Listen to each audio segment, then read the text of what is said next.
California dreaming on such a winning day. Yo, what's up, guys? I'm X. I run Perspective Reports, and we're back with a new video breaking down top 10 rock bands from the 1980s based on a business impact or from a business perspective. And of course, I don't show my face because I'm lazy, and we are going to have some fun, but we're going to base things down on some real numbers, legitimate sources, right? We're going to evaluate, show it to you, and rank everything in descending order, starting off with the honorable mentions as well. This all ladders up into a future video. We're going to tier list the best strategies or best business strategies in rock music history. So a lot of fun stuff coming. I'm excited. I hope you're all excited. If you dig it, follow, subscribe, like, whatever you're feeling, man, do. It's a beautiful day. Hope you're having a great day. Keep your head up and let's get into it. Also, don't forget perspectivereports.com. We got a lot of good stuff there, surveys, and our topic hub reports portals coming soon.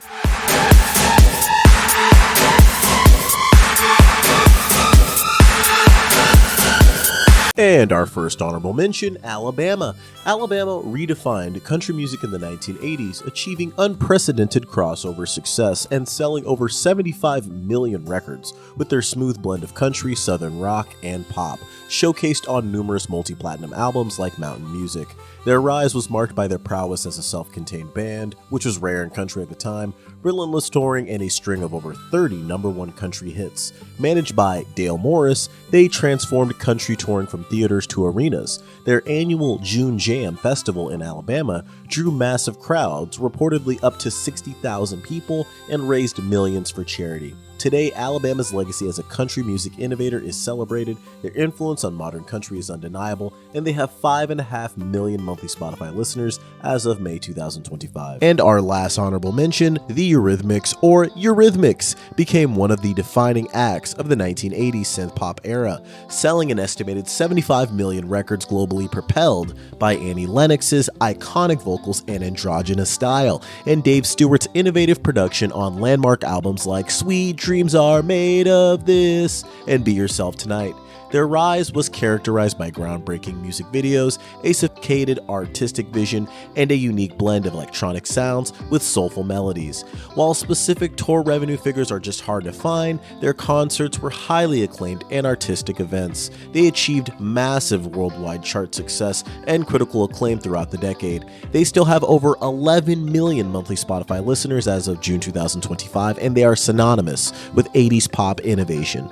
And we're back, and we're going to start off our 1980s top 10 1980s rock bands based on business impact or from a business perspective with number 10, and I will let myself take it away. Number 10, Def Leppard. Starting it off with a bang, Def Leppard surged to global stardom from the UK in the 1980s, selling over 100 million albums with their polished, highly melodic hard rock, showcased on the colossal multi-platinum albums Pyromania and Hysteria.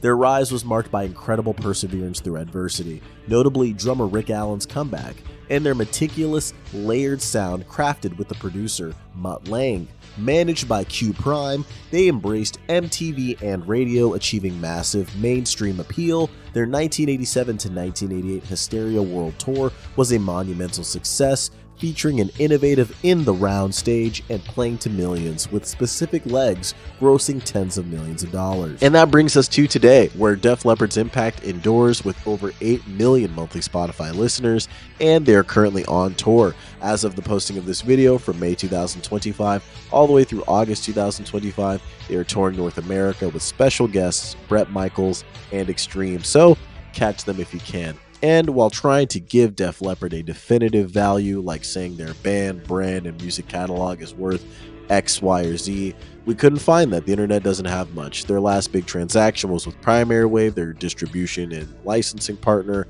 and they didn't disclose how much they paid for part of their catalog. So we're going to assume 100 million album sales means that their brand net worth is at least $100 million.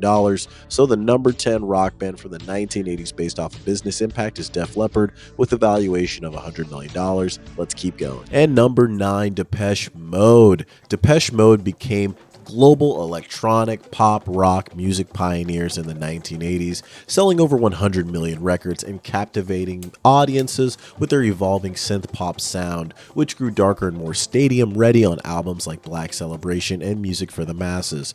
Their rise was defined by Dave Gahan's charismatic frontman presence and Martin Gore's poignant songwriting and their innovative use of synthesizers. Managed by Jonathan Kessler, for many years after their initial period, they cultivated a massive, devoted international following. Their 1988 concert for the masses at the Pasadena Rose Bowl, which played to over 60,000 fans, was a landmark moment for alternative music as a whole and has, a bunch of documentaries. They made a live album, they have a bunch of stuff for it. It grossed over $1.4 million, just that concert did, which is $3.6 million today.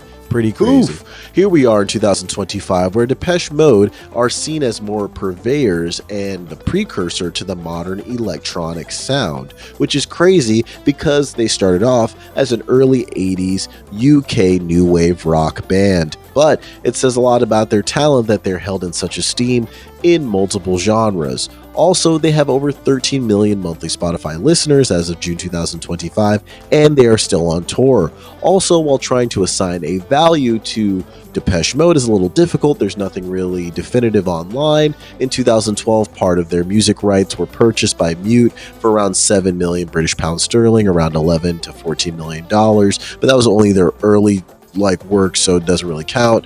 So if we're looking a little bit deeper, we found that Martin Gore and Dave Gahan, the two main leads of the band, are worth $100 million and $80 million respectively. So we're just going to do a guesstimation for the band, brand, and overall music catalog of Depeche Mode to be worth at least $200 million.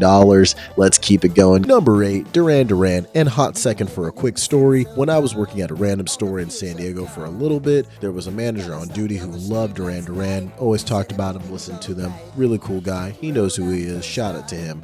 Duran Duran became icons of the new romantic movement and global pop superstars in the early 1980s, selling over 100 million records, fueled by their stylish image and innovative music videos and a fusion of pop, rock, and funk on hit albums like Rio and Seven and the Ragged Tiger. Their rise was defined by Duran Mania, driven by their visual appeal on MTV and a string of hit singles. Managed by the Bureau brothers early on, they expertly navigated the emerging music video landscape to achieve worldwide fame. Their 1984 Sing Blue Silver World Tour was a massive undertaking, playing to enormous crowds and cementing their status as one of the era's biggest acts, with reported grosses in the tens of millions of dollars. Duran Duran. I had to get comfortable for them because I just love saying their name, Duran Duran. If I was in Southeast Asia, Durian Durian. Duran Duran has over 13 million monthly Spotify listeners as of June 2025. And finding a valuation for their catalog is a little tough. Simon Le Bon, the main singer, is estimated to be worth around $65 million. Also, a random Johns Hopkins University website said the music catalog is worth $200 million, so there.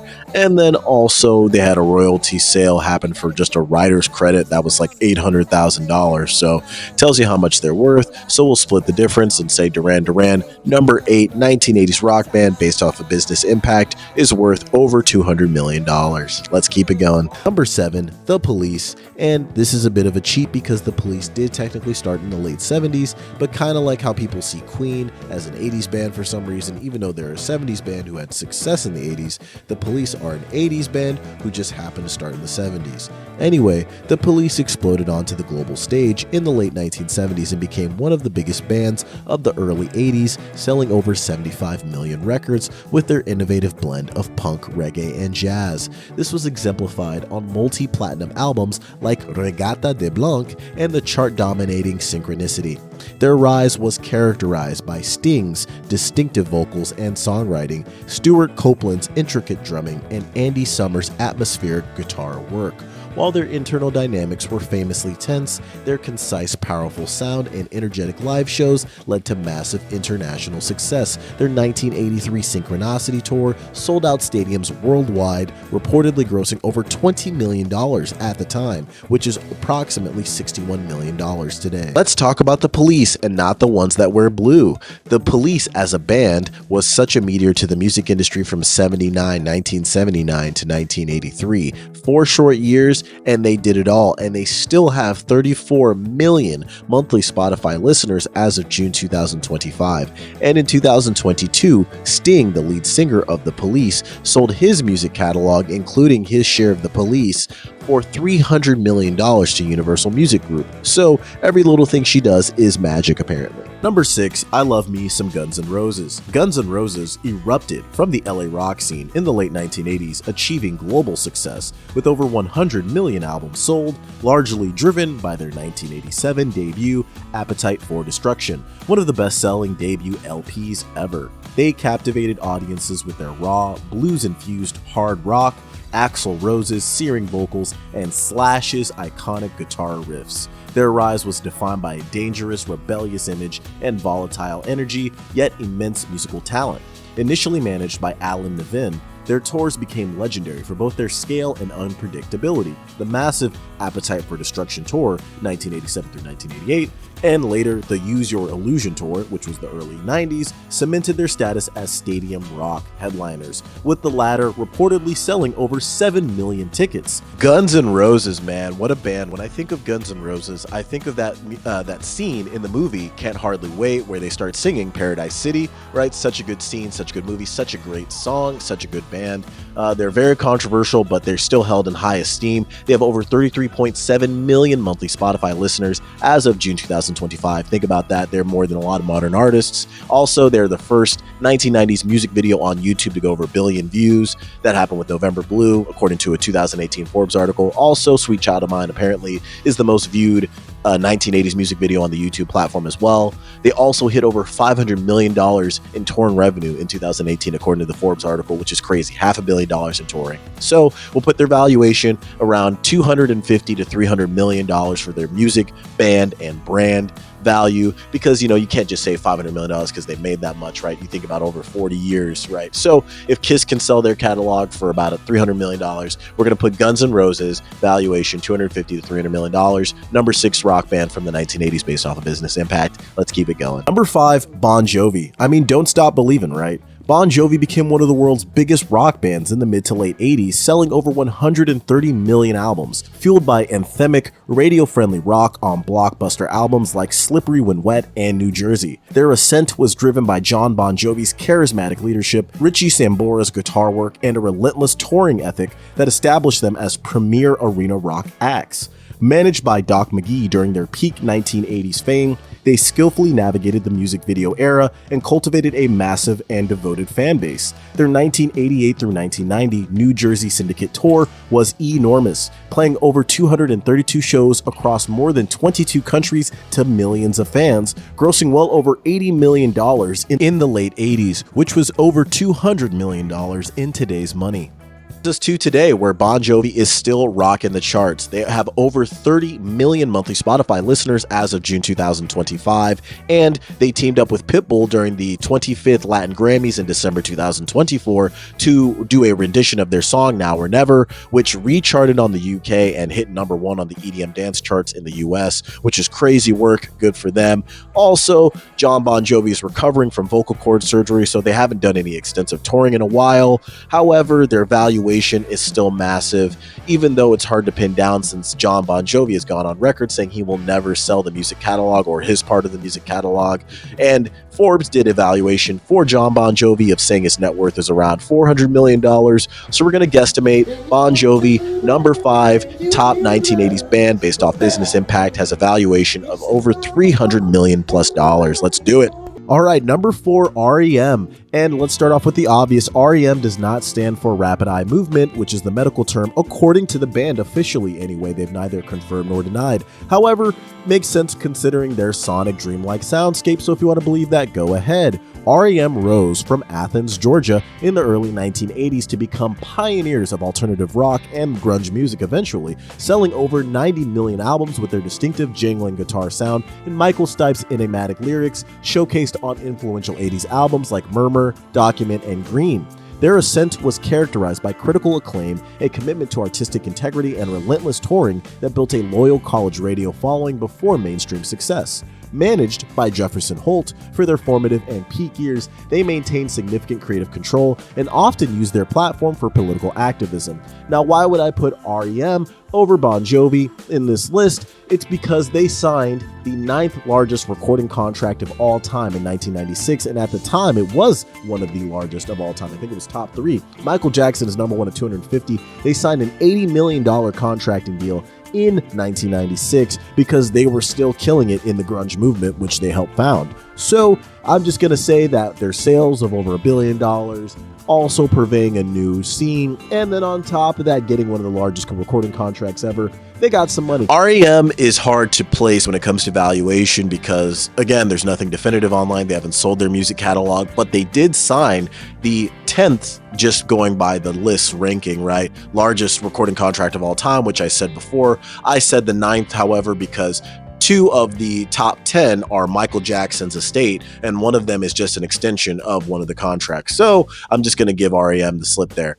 But also $80 million is $163 million in today's money. So clearly people believed in what they were doing, and they were really the pioneers in multiple decades. So yeah, R.E.M. has to have at least a valuation of at least $300 million for their band, brand, and music catalog worth. Also, they have 19 million monthly Spotify listeners as of June 2025. So yeah, that's R.E.M. Number 3, Red Hot Chili Peppers. One of my favorite bands, the Red Hot Chili Peppers emerged from the LA music scene in the mid-1980s, eventually achieving massive global success with over 120 million records sold, blending funk, punk, and rock. While their major commercial breakthrough was 1991's Blood Sugar Sex Magic, their 1980s albums like the Uplift Mofo Party Plan built a fervent cult following. So they're like Queen, a band that started in the 70s but really solidified themselves in the 80s.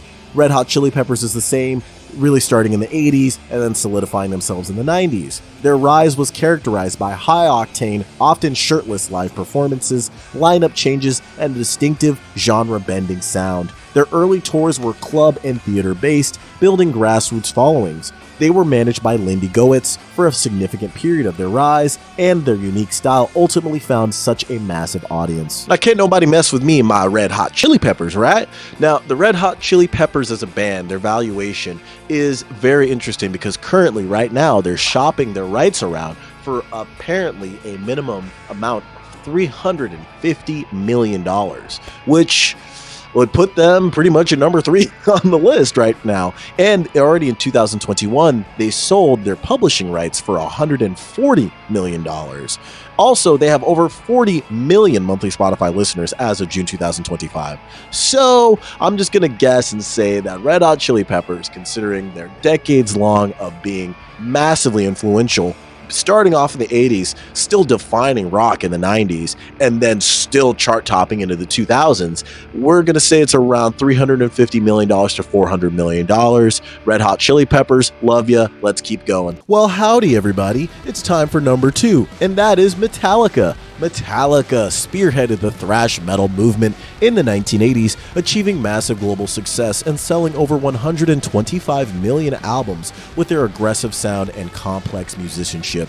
Highlighted on landmark albums like Master of Puppets and Justice for All, their ascent was fueled by relentless touring, a dedicated underground following, and a refusal to compromise their heavy sound for mainstream radio. Managed by Q Prime, Peter Mensch, and Cliff Bernstein, from their early rise, they built a formidable independent brand. I mean, those guys really earned their success. While specific 80s tour earnings are less consolidated in single figures, their impact was immense, cultivating a fanatical fan base, and they achieved pop culture relevance that few bands will ever get to know.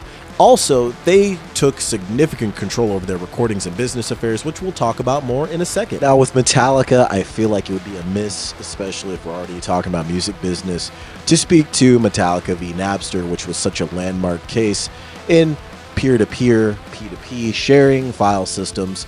I mean, that case literally unleashed the whole idea of like, is recording stuff on your TV, recording anything, and then saving it for later. Like I used to do on my old phone, my first flip phone, 2006, hear a song on the radio, record it on your phone, and then hope you can find it later because like I was 9. I'm not going to buy on iTunes with what money? You know, and I didn't get my first iPod till I was like, you know. So my point is it's just crazy how that impact, you know, that's something everybody knew. How many people know about copyright law and, you know, I'm going to get sued because, you know, you're downloading XYZ on LimeWire or whatever, you know, application. And even to this day now, with how much people fight copyright stuff with YouTube, TikTok, even when you upload things to Canva, they won't let you upload copyright audio. And I use Canva all the time. So we really have come to a future that Metallica has helped build when it comes to copyright protection. And I just wanted to speak to that. Also, Metallica has over 29 million monthly Spotify listeners as of June 2025, which shows that they are still very much relevant. Virginia Tech's intro song for their football team is literally Enter Sandman, so shout out to them. And yeah, that's Metallica. So their BBM, their band, brand, and music catalog net worth is over $500 million at the minimum. That's their floor. I mean, they've brought in billions over the decade, so it makes a lot of sense. Anyway, that's Metallica. Service announcement. So Perspective Reports, this channel, we talk about strategy when it comes to everything, especially from a business perspective. And music business has a lot of things going on. Things like companies like Word Collections and the Worldwide IP Fund that is involved with Metallica, bands like Metallica that we discussed. They're helping to collect and create licensing and, you know, just try to give artists more money. And I'm interested in exploring what's the business behind that, how that goes. There's so many websites dedicated to music business, and I really want to explore those topics and bring it to YouTube and other platforms because I don't think it's really being done. Also, we're going to do a future video where we're going to do a tier list on rock music history, basically ranking the top music business strategies and rock music history, and we're going to repeat that across other genres. So we're just starting off with this, but keep in mind we're going to also discuss other things from Star Wars to IBM, tech, social media, AI. We're doing it all here at Perspective Reports, so get into it. Thank you. And the number one 1980s rock band based off business impact is U2. You knew it was coming. Come on, who can resist Bono? U2 ascended from Dublin's post-punk scene in the early 80s to become global superstars by the decade's end. With over 170 million album sales worldwide, they captivated audiences with their anthemic rock, politically charged lyrics, and the Edge's signature guitar sound, showcased on seminal 80s albums like War, The Unforgettable Fire, and the monumental The Joshua Tree. Their rise was defined by Bono's compelling stage presence and their groundbreaking stadium-sized tours. Managed for decades by Paul McGuinness, U2 maintained tight creative control and were pioneers in live production, with their 1987 Joshua Tree tour grossing $40 million, around $107 million today, and playing to over 3 million people. Today, U2's legacy as activists and musical innovators is secure. Number one rock band from the 1980s, based off of business impact, is U2, and it's not even close. They still have over 20 million monthly Spotify listeners as of June 2025, and they have so many moments in music business history that are legendary, like 2014's forced Apple Music iTunes download of their album Songs of Innocence that Apple allegedly paid them $52 million for. They signed a contract with Island Records in 1993 worth $60 million then, which is worth hundreds of millions of dollars now. They also have done big wins like being the first band to do a residency in the Las Vegas Sphere from 2023 through 2024. They also had really cool moments like being the first band to have an astronaut sing lyrics live on stage, which happened when Belgian astronaut Frank De Vinne did that during their 360 tour back in 2009. So yeah, that's U2, and anytime South Park makes fun of a musical artist, that clearly speaks to how big their pop culture relevance is, and that is U2, that's Bono. So yeah, Sunday, Bloody Sunday. Have a good one, guys.